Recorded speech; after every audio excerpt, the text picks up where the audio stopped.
Hi everyone, welcome back to our channel.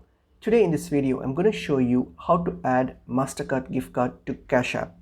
So let's get into the video. So if you want to use your gift card on Cash App, so firstly open up your Cash App and log into your account. So make sure you're logged in. So once you're in on your account here, so the only way to add your Mastercard here is to add balance to your Cash App through your gift card. So hit on, once you're on your home page here, logged in, hit on add cash and then select the amount that you wish to add or from your gift card. So just hit that, hit on add, and then now this will take you to the screen where you need to enter your card details.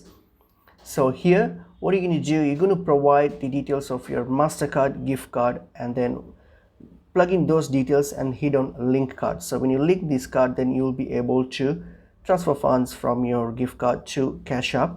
And please note that this option might work only for certain types of gift cards, because it depends on the types of gift card as well, and also on the region where you're operating from. So just keep that in mind and see if it works for you.